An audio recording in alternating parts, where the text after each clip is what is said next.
বহুদিন ধরে চেষ্টা করলাম বন্ধু বান্ধবের কাছ থেকে কেল চুরি করা। তো সামনে দেখতেছি আমার বন্ধু দৌড়াদৌড়ি করে যাচ্ছে। ও মা, দেখি কি ফাইট করতেছে। যাই যাই কিল, এই রে, এই কিলটা চুরি করতে পারলাম না। খুব কষ্ট, বড় কষ্ট। আর এক চিল চুরি করার আশ্বাস। ও মাই গড, ও মাই গড, ও মাই গড। পারবো কি পার, ও মাই গড, কিলটা চুরি করতে পারলাম না। বন্ধু বান্ধবরা ব্যর্থ। রেড তে বলবো কামড়া করলো কি, কিলটা চুরি করতে দিল না আমাকে। দিকে এক দাদা, দেখি দেখি 1,000 গ্রাম, ও মাই গড, 2,000 গ্রাম হেডশট মেরে দিলাম ওকে। আমরা কি পারবো বাংলাদেশ চ্যাম্পিয়ন 1 নম্বর টপারে আনতে? দেখি আপনাদের সাথে কথা বলতে বলতে দেখি আমাদের হ্যাকার প্লেয়ার নক হয়ে গেল। দেখি সামনের প্লেয়ারটাকে আমি কিল চুরি করতে পারি কিনা। তো সামনে চাইতেছি, ও মাই গড, কত সুন্দরভাবে ক্লিয়ার করে দিল আমার ফ্রেন্ডটাকে। তো আমরা যাচ্ছি ভিতর দিকে, যাচ্ছি। আমরা কি পারবো আদেও? আমরা কি পারবো? আমি পিছন দিয়ে যাওয়ার আশ্বাস গোলালটা নিয়ে নিলাম। ওখান থেকে কি কিলটাকে আনতে পারবো? ও মাই গড, ঘাস হয়ে রয়েছে। কিল আজ 200 কোটি ড্যামেজ দিয়ে আমরা কিলটাকে শহীদ করে নিলাম। ইনশাল্লাহ আরো শহীদ করবো আমার বন্ধু বান্ধবের কাছ থেকে কিল চুরি। এতে এসে পড়লাম রাউন্ড 2-তে। তো আমরা এখন নিয়ে নেবো আপনাদের সাথে অন্যমান্য জানেন এক্সামেট। তো এক্সামেট আমার ফেভারিট। আর একটা নিয়ে নিলাম গ্লোয়াল। আজকে এক্সামেট দিয়ে উড়া দুরা কিল করবো, এমন 14 গোষ্ঠীকে ফাটাই দিব। সালা সামনে গিয়ে গোলওয়ালটা লুটে নেই। লুটে নেবার দেখি কোন সালাটিনে আমাকে একটু ড্যামেজ দিয়ে দিল। তো যাই সামনে একটা প্রিয়া দেখেছে আমার ফ্রেন্ডের কি করতেছে, আমি কি হেডশট মারতে পারবো? ও ভাই সাহেব, দুর্দান্ত হেডশট দিয়ে বাংলাদেশকে মুক্ত করে দিলাম। আমার সামনে একটা প্রিয়া দেখা যাচ্ছে, আর কি ওয়ান টেপ মারতে পারবো? দুর্দান্ত ওয়ান টেপ রাশু ভাই সাহেব।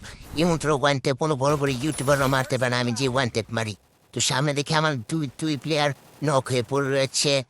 একটা এসে ইন্নানিল্লাহি ওয়াইনাইলাহি রাজিউন, আর একটা ডাউনলোড হয়ে প্লেয়ারটা আমাদেরকে ঘুরাচ্ছে। দেখি প্লেয়ারটা মারতে পারি কিনা। ও মাই গড, আমাদের টিমমেট ম্যাচটা দেখতে দেখতে আমাদের ম্যাচ এসে পড়লো রাউন্ড 3-তে।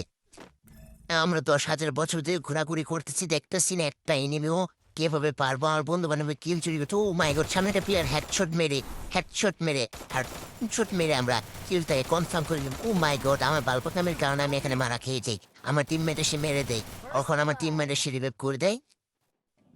আস্তে রিভাইভ করে দিতেছে। এখন আমরা একটা মেডিকেট করবে, সুপার মেডিকেট। আর মাত্র 2টা এনিমি আলাফ, আমরা কি পারবো? চাই আমার বন্ধু বান্ধব থেকে আর কোনো কিলটির হাতি নিতে পারি কিনা। আমি একজন বড় কিল চোরার হতে চাই। আমার বন্ধু বান্ধবকে তার জন্য আমি ফোন দিয়ে এনেছি কিল চুরি করার জন্য। ও পারলাম না, দেখতে দেখতে রাউন্ড 4 চলে আসলো। আমরা কি পারবো বাংলাদেশ RSK লিগের হাত থেকে ছিনিয়ে নিয়ে আমরা বাংলাদেশ মুখ উজ্জ্বল করতে? দেখতে দেখতে 3 রাউন্ড এসে পড়ল। আমরা এখন বাজার সাথে করতেছি কান এনিমিকে লুট বক্স করে তৈরি করার জন্য, লবিতে পাঠানোর জন্য। এটাই লাস্ট ম্যাচ।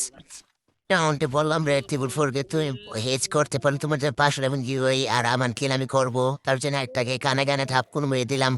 তার জন্য পারলো না। আমাদের সামনে ছিল ইয়াসিন ভাই, আমি একজন ইয়াসিন ভাই, নাম দেখলেই বুঝতে পারবেন। ওখানে আমাদের রেড টেবিল 4 যে আছে উনি হলো ইয়াসিন ভাই। আমার টিমমেট মারা খেলো, টিকেটটা করে নি। অন ইয়াসিন ভাই কি পারবে সিচুয়েশন হ্যান্ডেল করতে? দেখি। আমার মনে হয় ইয়াসিন ভাই একটাকে কনফার্ম করে দিয়েছে। দিকে একটা প্লেয়ার যেতেছে টমেটো মেরে নেই। যেতে দেখি আমাদের টিমের একটা ডাউন হয়ে গেল। আমাদের রেড টেবিল 4 কি পারবে? টু ব্যাটার, ও ভাই সাপ, তেরি ব্যাটলেস বুইয়া। লাভ, সবাই ভালো থাকবেন।